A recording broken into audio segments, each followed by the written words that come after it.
Welcome, I'm Tafara Gadamu. My guest, Francis Falceto, known for producing the Ethiopiques series, has helped promote Ethiopian music in its various forms around the world. Because of his musical adventure, some have even made it into Hollywood films.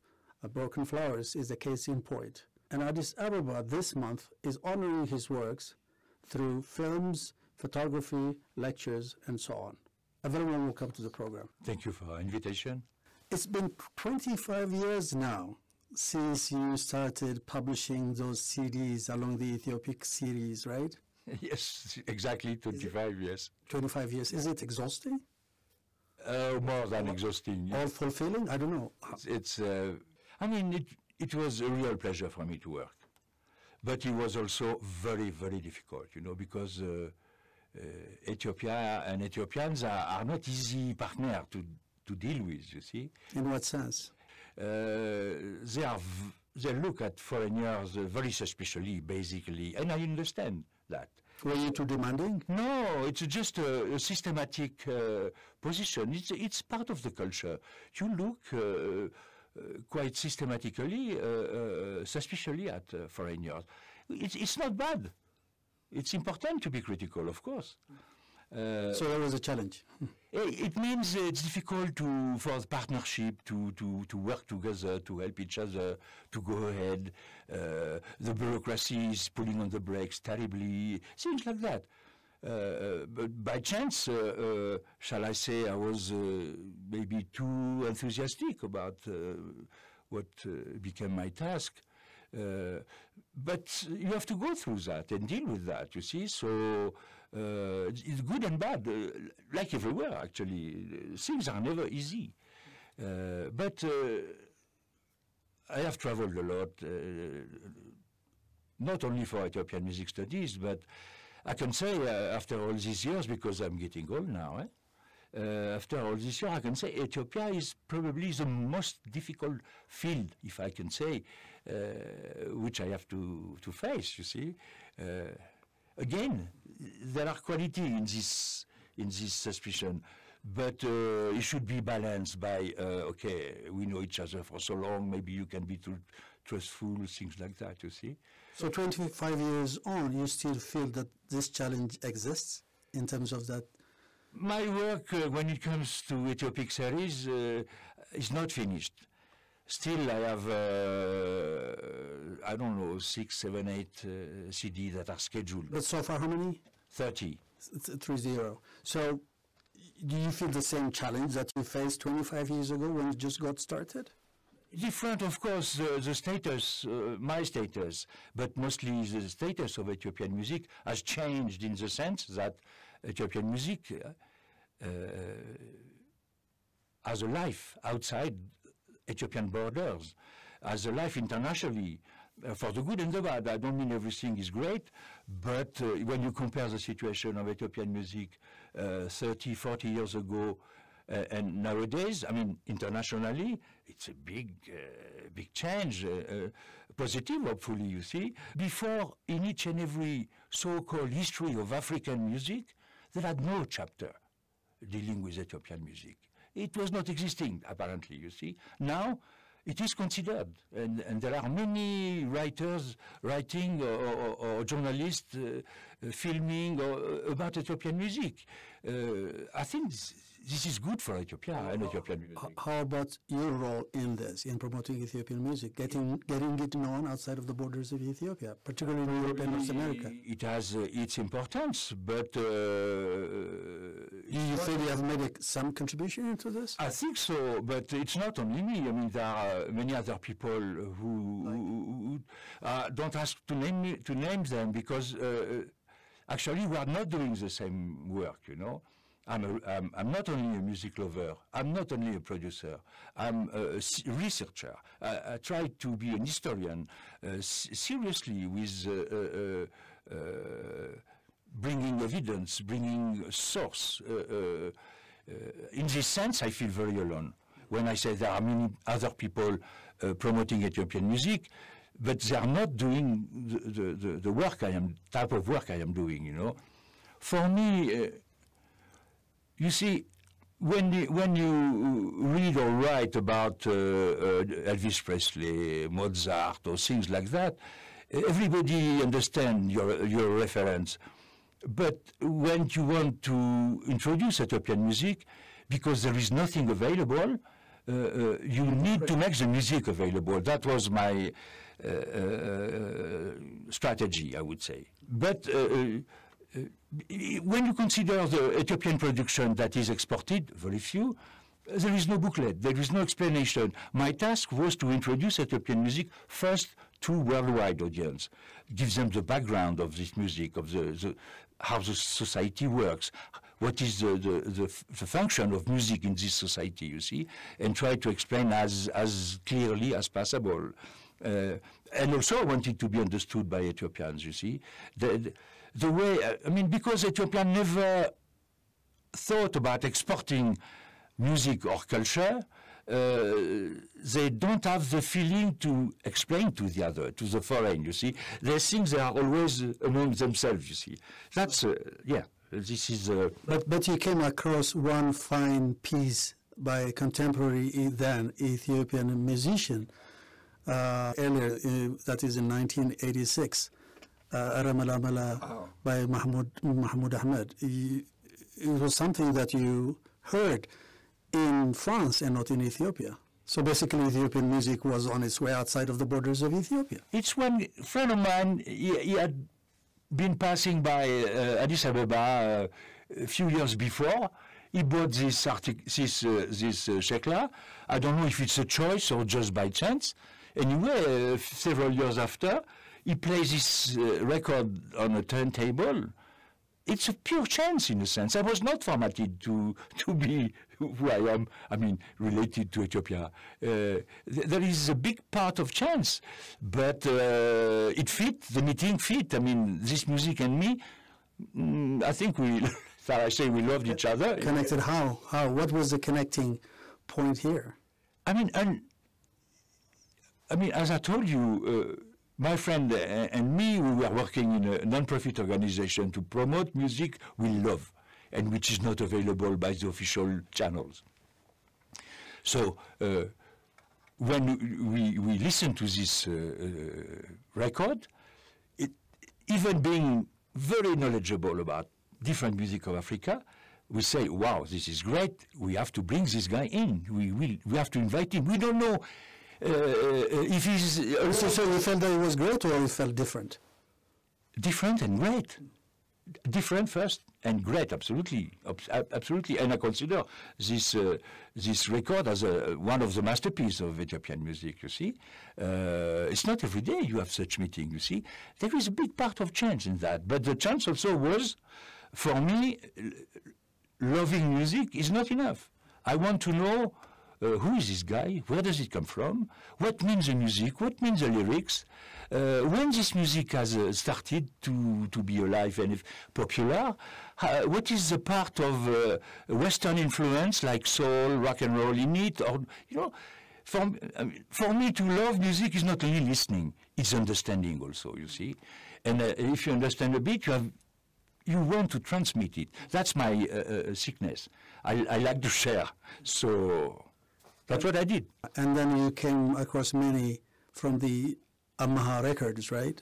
Of course. I mean, I realized very quickly that many of the vinyl, shekla, in the old days you would say shekla, but nowadays young kids, they don't know what means shekla when it comes to music, you see. No clue, yeah. I could realize that Amaha Records, he was not the only one, but the one... There was Philips too, but he was very daring. There had Philips, but before Philips Ethiopia, there had Kaifa. Kaifa Records, yes. And so they were the three biggest production. But Amaha, from far, was more the real pioneer. He should deserve a big statue somewhere, you know. So I decided to meet him because as a foreigner, I behave according to international laws. And the international law says you need to have the consent of the owner of the masters. So I went to meet him in America because he was in exile. But it took 10 years before we can finalize the contract, you know. We had to wait for the end of the DER. The DER was forbidding everything, you know. It was, so, I mean, I don't care. So he came back in early 90s in Ethiopia. We met. He could not believe I was stubborn to this point that 10 years after I was still on the road to meet him and convince him. And very quickly we made a contract, a license contract, a serious one, a French embassy, economical bureau, witnesses and so on, no joke, you know, because...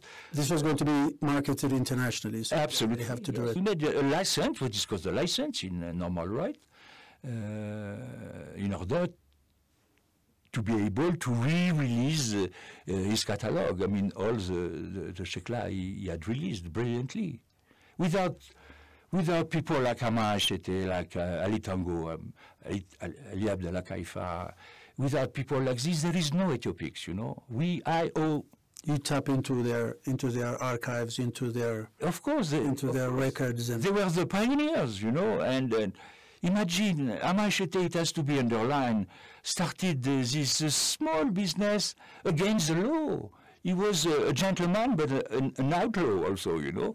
They had a monopoly of the state. You could not privately be producing. And you could not produce whatever music, and especially Ethiopian, without the consent of, at the time, was Agolfikot. That was 1960s through the very early 1970s. I mean, the imperial decree, it's something like 1946 or 48, to be... But it was in place up until...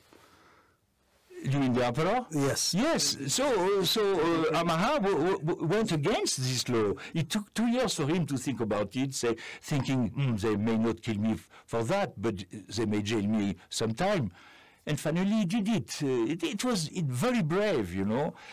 I'm very, I mean, promote music, new music, experimental music needs a lot of courage, you see, artistically speaking and also legally speaking. So how about the quality of the Ethiopique series? And not all of them were in good condition. They were not digitized early on, and so on and so forth. Some of them you have to work on from the tapes and so on, right? But mostly when it comes to Yamaha Records catalog, I could find the master. It took 10 years, both of us, Yamaha and me. Because he had it published in Greece. And he had to... First in India, second in Lebanon, and third in Greece. So in Greece, most of them were there, masters, I mean, reel-to-reel stuff. So that was the best condition for me to re-release, you see. But it happened that for older, his very first recording, the one that was pressed and manufactured in India and Lebanon, was not among the Athens collection. So I had to work out of my personal collection of Ethiopian vinyls, you see. And sometimes you need 3, 4 of them just to restore one song.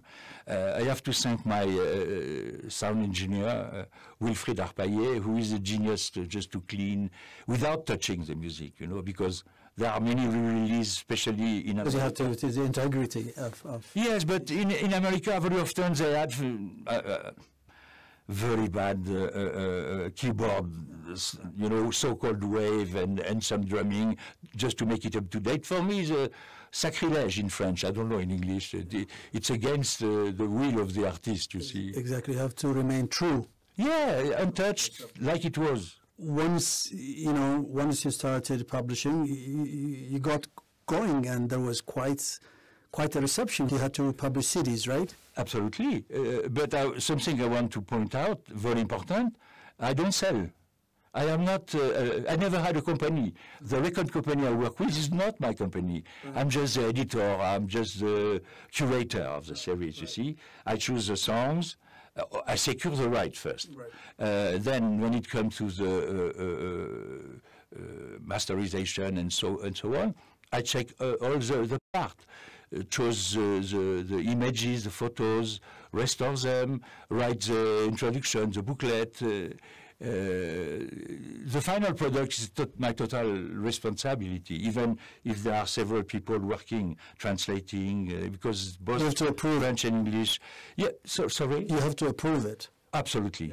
Before it's marketed. Absolutely. But for the commercial part and so on, I'm not involved at all. But the reception was good, right? I mean, right from the beginning? Or it was smooth, it wasn't easy in coming? Amazing, amazing, I can say, amazing. It went much beyond our expectation, in the sense that before I start the series, Ethiopique series, I had released 2 or 3 vinyl or CD with very modest response from the audience and the critics.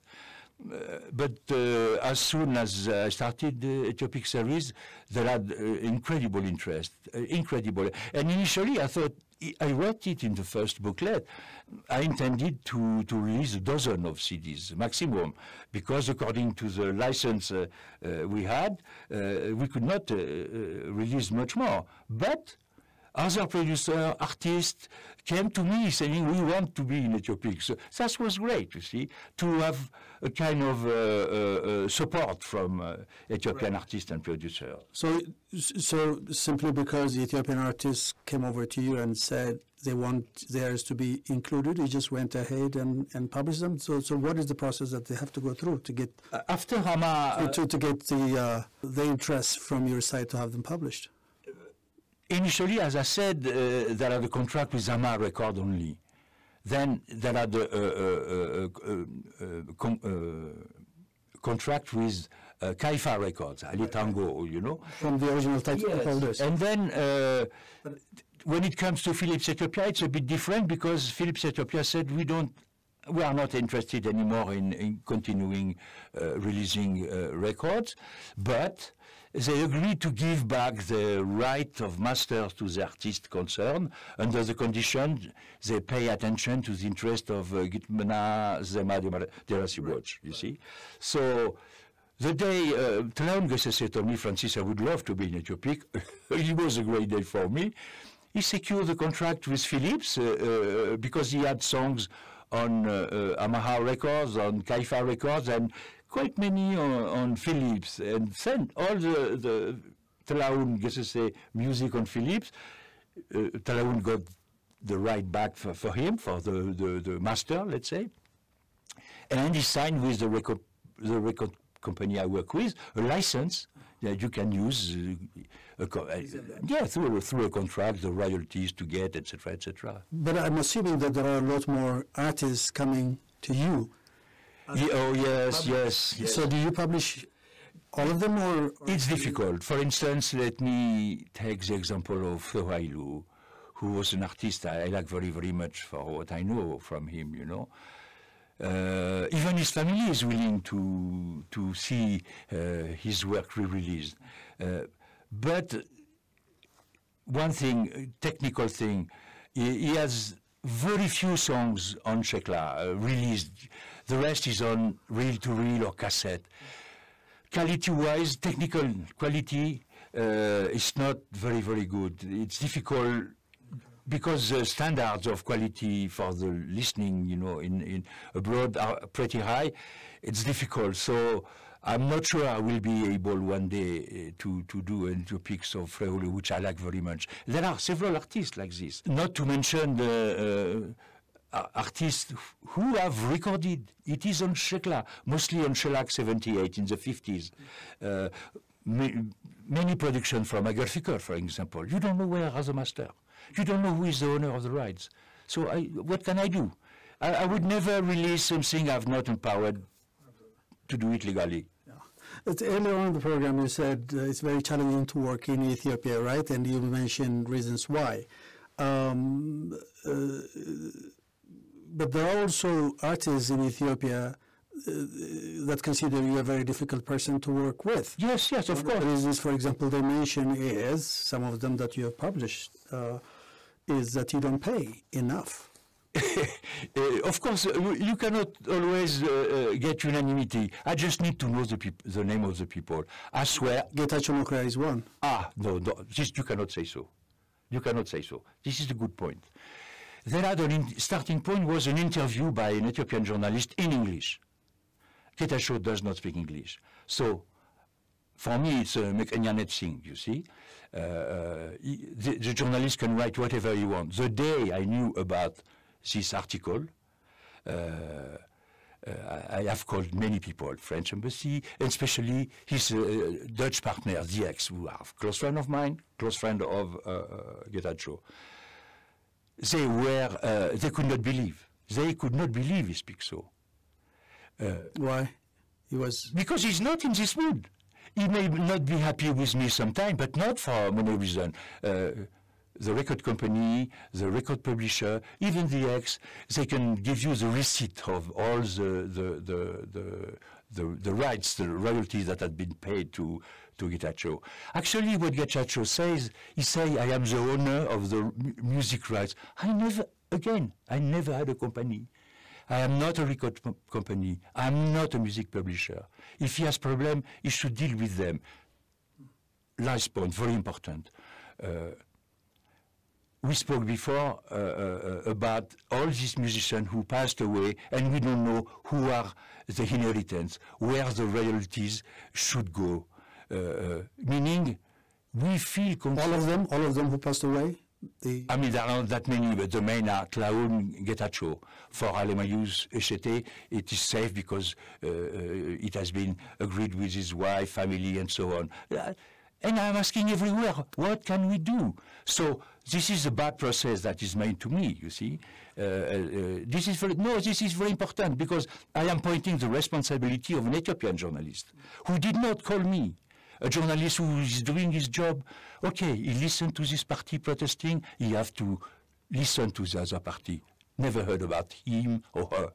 I mean, you're familiar with the pirated copies, including of your predictions about the Ethiopique series too. There are plenty of them that are pirated and that you find all over the places. Yeah. Why are you not having these on sale in Ethiopia? So that you can avoid. I mean, why is it not possible to have Ethiopia, buy Ethiopia? Thank you for the question. Thank you for the question. Ama Echete and me, we have been trying several times with several partners to make Ethiopique series available in Ethiopia, manufactured in Ethiopia at an Ethiopian cost, sold in Ethiopia at an Ethiopian price, in order to squeeze the piracy. If you sell your CDs at the average price of a CD, there is no need to pirate it, But we failed every time. Why? Always the copyright issue. How to pay Gitmana Zema Derasi Watch? It's easy to pay the artist, you see, but sometimes the artist is not the composer of the song, and the people who have been composed these songs should get a reward, a fair one. That was every time, at least 4 times, with 4 different partners. Didn't work out? Because we could not solve this lyricist and composer thing, because there is no serious law in Ethiopia to protect artists, I mean, there are, I don't know how many music associations supposedly to protect Ethiopian artists. What are they doing exactly? What are they doing? Ethiopia should be related to international copyright to be effective. And this is not the case. Well, it was good that you raised that point. Thank you very much indeed, Francis Falceto. It was really a pleasure having you on my show. Thank you for the invitation again.